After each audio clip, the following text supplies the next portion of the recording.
Hey, what's up? Today I'm going to talk to you about the 4 different types of freedom that are so personal to me and how I was able to achieve those different types of freedom along my real estate journey. Hi, I'm Mikesh, and I'm here today in a little bit of a different setting. I'm here on my way to Jackson Hole, stopped off in West Yellowstone to do some snowmobiling today with a good buddy of mine, and it's awesome. We got 2 feet of snow last night, and it's gonna be an epic adventure. So that's why I had it on my heart to share this video about freedom today. You know, I really see that there's really 4 distinct types of freedom. At least it was for me in my journey, and maybe you can relate too. But when I first got into real estate, it was all about financial freedom. I needed to make money. But then I quickly realized that there was another type of freedom that was equally as important to me, and that was time freedom. So I went on a journey of getting time freedom, and then I was like, oh no, I need location freedom. That's the real freedom I'm after. And then once I got all 3 types of those freedoms, I thought that was it. I thought those were the 3 freedoms, until I discovered one that I think is even more important than those other 3, and that is mental freedom. Because at the end of the day, you can have it all and still be in a place where you're unfulfilled, not happy, and that mental freedom is going to become super important to you. So let's rewind and let's talk about the beginning of my real estate journey. So in the beginning of my real estate journey, like I said, it was all about financial freedom. And financial freedom was going to solve all of my problems, right? Because if you've ever been in a situation where money's tight, or you're just in a challenged financial situation, you can't really think about or do much else. It's like, man, this is the thing that's stressing me. This is the thing that's running through my head all the time. So what I did is I just got to work. I found a coach and I got disciplined, and I focused on a few key things that were gonna drive revenue, and everything else I pushed aside. And I really think it takes that kind of intensity and focus in order to achieve that financial freedom component, especially if you're starting from 0 or -0 in my case. So I went to work, I focused on a few key activities. For me specifically, this was during the financial collapse of 2006-07. So I focused on working with banks, I focused on generating leads, and I focused on honing my craft of converting those leads into clients and raving fans. And those were the only 3 things that I did day in and day out, and I measured my performance and tracked that with my coach. And I felt like the tracking and measuring piece was really important to me because it kept me on that skill. A lot of times in real estate, we'll start doing something that works, and then as soon as it starts working, we kind of like, okay, that's working, and then we start doing something else. But the doing of something else takes away from the thing that is working, and we find ourselves in a business like this. So I got really diligent about tracking those things, and I got really productive, and I made a lot of money. I was able to get my family out of debt. I was able to get us to a place where we had some breathing room. And then all of a sudden, once that pressure financially was off me, I started to be like, holy moly, like I'm spending all of my time doing this. And maybe that was what was necessary in the beginning stage, but I quickly found out that, man, having all of this money and being able to make all this money, but working 24/7 around the clock is unsustainable. I need more time. And it was with that in mind that I said, okay, I have to go from being a high producing single agent to building a team. And I started to look at the landscape of real estate at the time, and people were doing teams, and I started to see, okay, these team leaders have a little bit of leverage, so that if they have clients that want to go out on a Sunday afternoon, they can pass that off to one of their buyer's agents or one of their other agents on their team. And I said, okay, I have to build a team.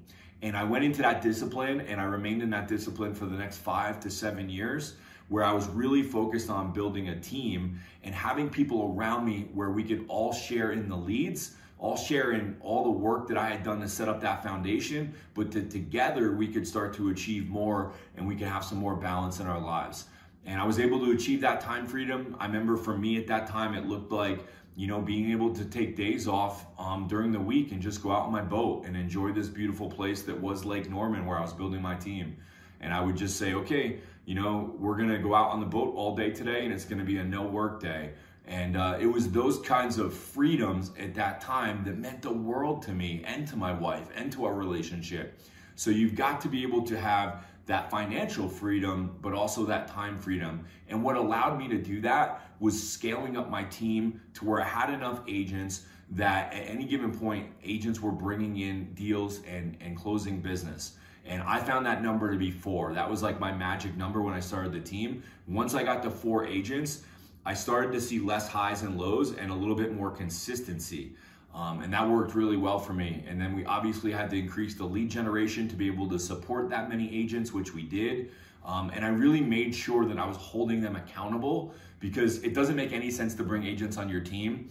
Because if you're going from that financial freedom component or financial breathing room, and you're trying to gain more of that time freedom component, and you bring agents in and you don't hold them accountable, all you're gonna do is rob more of your time, because now you're gonna be babysitting agents. You have to find ways to keep them accountable and track them to keep them effective, because just like I said before, I got out of the financial situation that I was in because I honed in on a few key things, and those few key things and measuring them and tracking them with my coach is what really helped me get out of that situation. And it's gonna be the same for the agents you bring in. You've got to teach them the same practices that you're doing to get results and hold them accountable to it. I always say, if you're gonna bring a team member on and you're not gonna act like their coach, you're actually just wasting your time and doing them a disservice. You know, you think about any of the top performers in sports and business, like they all have accountability and they all have coaches. If you're a CEO, you have a boardroom, and the board members hold you accountable to the results that you're supposed to be getting as the leader of that company. If you're in a sports team, there's no professional athlete that doesn't have a coach. Why is that, do you ask? Like, why do athletes not operate by themselves? Like, they're very determined, very disciplined, very hardworking people to get to that level. Why is it that they still have a coach? Because the key factor of a coach is a coach will get more out of you than you can get out of yourself. And I always felt that way with my agents, is like, if they're just here with me and they're getting the same out of their career that they could get without me, then I haven't done anything. Like, I have to hold them to a higher level. I have to push them. I have to hold them accountable in a way, obviously, that makes sense, not like a dictator, but like a coach, where I show up with them and I hold them accountable and I get the best out of them. And that's me doing a good job. So that's what helped me achieve time freedom. And now I was like, okay, I got financial freedom and I got time freedom, but I started to have a longing for, or a sense of like, you know, what's that next step for me? And for me, it was location freedom. And I wanted to be able to travel and experience new things and not be confined to my market area. And I just wanted, that was important to me and my family. So we said, how is it that we're gonna get location freedom? And I think the quest for this freedom is what propelled my business more than anything. Yeah, beforehand I made a lot of money and I had a good team and we were doing good, but like, I feel like the jump that I made to go from time and financial freedom to time, financial, and location freedom was a monumental, huge jump. And what that entailed was, in order to have true location freedom, where I didn't have to be there at the office, I had to actually take a holistic look at my business, and I had to set up systems and processes that could run without me. And, you know, a combination of reading the E-Myth when I first got into real estate, and then reading Traction and setting up systems and processes, and really looking at my business and saying, okay, in this area, how does my business run? What's the instruction manual? What's the set of directions that are so detailed and so accurate that I could turn those over to any quality individual and they could run that same system without me?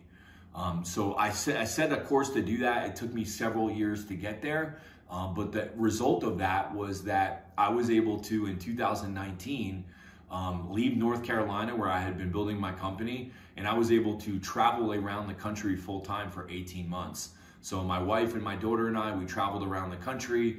We were visiting all the national parks and just having like this epic adventure. And my daughter was homeschooling. She was 10, 11 at the time. And I was running my business one day a week using the Traction model for running meetings. They call those L10 meetings. But also because of the systems and processes that I had set up and the people that I had put in place to carry out those tasks when I wasn't there. Which is awesome, right? Because it created opportunity for them, but it also created an additional freedom for me. We did that for a year and a half, right through COVID and all of that chaos.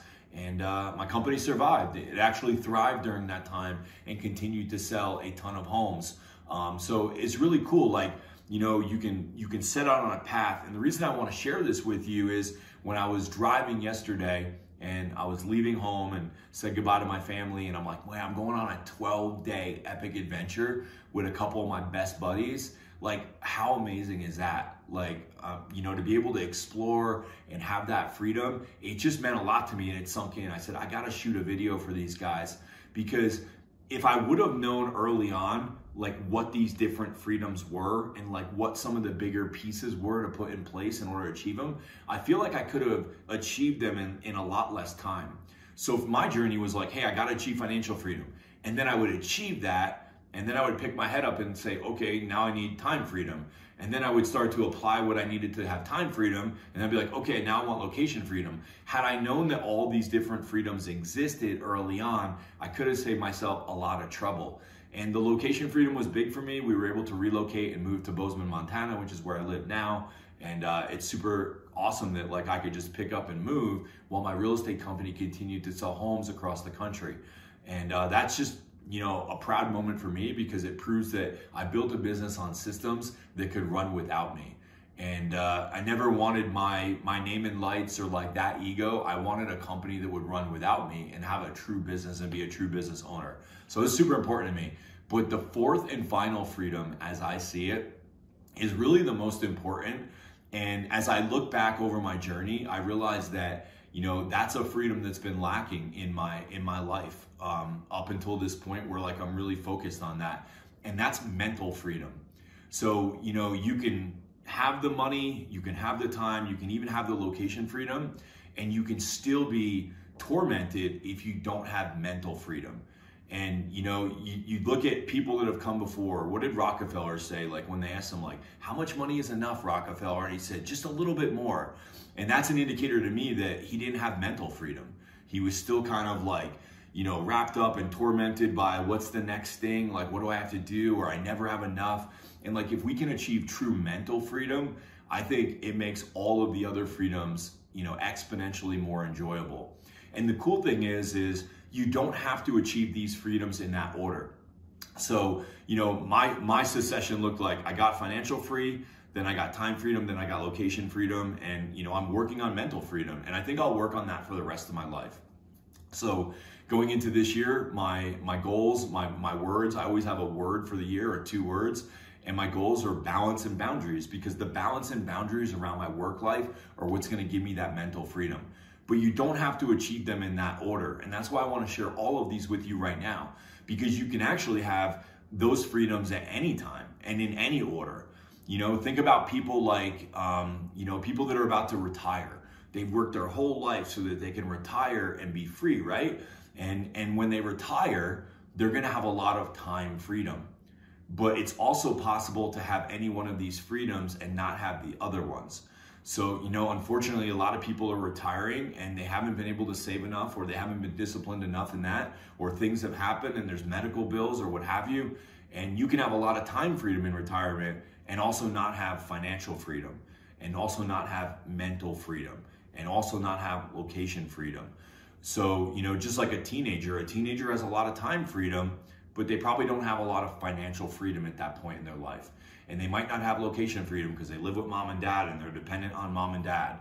And then the same goes for mental freedom. Like, you know, think about some of the most amazing individuals that have come through the world. You know, people like Nelson Mandela. Nelson Mandela was imprisoned, and yet some of his writings and his thoughts that came out of that cell are some of the most powerful thoughts to this day, because he had true mental freedom. Same with Viktor Frankl. Viktor Frankl was in the concentration camps. So he had no financial freedom, no time freedom, because they herded him around and told him what to do and where to be. And he certainly had no location freedom, but he had absolute beautiful mental freedom, and that nobody could take away his will and his thoughts and his beliefs. So I just want to encourage you today to take a holistic look at your life and your business and ask yourself, what freedoms do you currently have available to you? And what freedoms are you striving for? Maybe knowingly, maybe unknowingly. And then when you apply the thoughts to these 4 types of freedoms, what do you want financial freedom to look like for you? Because it's different for all of us. Some people, financially free looks like millions and millions of dollars. And for other people, it's like, hey, if my bills are covered, I don't need an extravagant life. I just want to not worry about that, and I want that covered. And for me, that looks like X or a lot less. So it's going to be different for everybody, but I encourage you to have goals around having financial time, location, and mental freedom, and to really intentionally put this into your goal planning and into your business, because I think once you can achieve your version of these freedoms, everything will change for you, and you'll be somebody who can really live into your calling and share your gifts with the world and just be a better family member and all of that, and certainly a better business leader. So I just wanted to share this with you. I'm incredibly grateful for the freedoms that I have been given, and if I can ever help you, or you want to schedule a strategy call around how are you going to get these freedoms, because I realize that your situation is probably unique, and the points that I touched on in this video probably aren't enough to help you see the pathway from where you are to where you want to be. But if I can be of service or assistance to you, feel free to grab a free strategy call with me in the link below. Thanks, and make it a great day.